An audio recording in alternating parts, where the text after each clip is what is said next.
I'm not hugely surprised that Afghanistan won the T20 series against Bangladesh. I'm just surprised at the ease with which they won it, even more so by the easy acceptance in the Bangladesh camp that Afghanistan were a superior side. I mean, this is not a bad Bangladesh side. It's not that long ago that in the Nida Hasa Trophy, that game was almost won until Dinesh Karthik produced that innings out of nowhere. There's Shakib, there's Mushfiq, there's Mahmudullah, Tamim Iqbal. There's some really good cricketers in that Bangladesh team, and yet they allowed themselves to play against Afghanistan like they were a distant second best. And that just tells me how much this team from Afghanistan is growing and how praiseworthy that is. I called the first time Afghanistan came into the big league. I was on air when they were at the 2010 T20 World Cup in the West Indies and all that excitement around it. And look what they've done since then. Look at their bowling. You've got people like Mujib Zadran. He's just come out of the IPL. He's bowled against some of the best players in the world. Rashid Khan, see the reputation he's got. Mohammad Nabi's played match-winning innings in the Big Bash. So they've played at a very high level of cricket, and now they're entering a series against Bangladesh armed with the one thing that emerging teams always have in short supply, and that is confidence.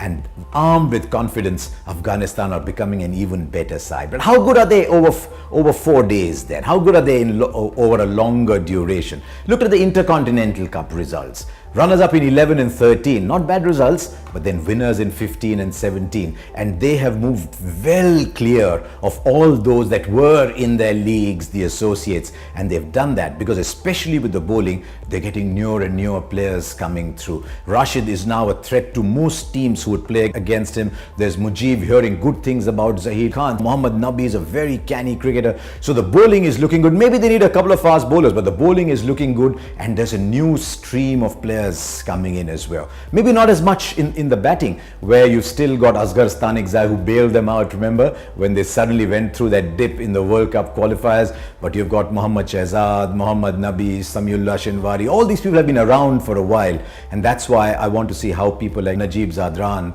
or Rahmat Shah, how all these people come up. I'll be really interested in seeing that. But the more praiseworthy is how they've moved away from the others. Look at someone like Ireland, for example, who also got Test status at the same time. What a wonderful team they were a few years ago when Trent Johnston was the captain. And you had Porterfield, you had the O'Brien brothers in their different styles. You had Boyd Rankin, George Dockrell, Tim Murtagh, Ed Joyce. You had so many of these players. Fast forward to some years later, who's playing for Ireland is the very same player. Is there a young 17, 18-year-old in the Irish ranks? No. So you look at Ireland and say, right, what happens when this generation goes away, as it is about to? Is there another generation that's coming in? No, Afghanistan does. And that is why I think the people of Afghanistan can be very, very proud of what they've achieved. They will be at the World Cup, but the series win against Bangladesh, the ease with which they achieved it is now just starting to take them away from even people in the next league. From where Afghanistan came to where they are,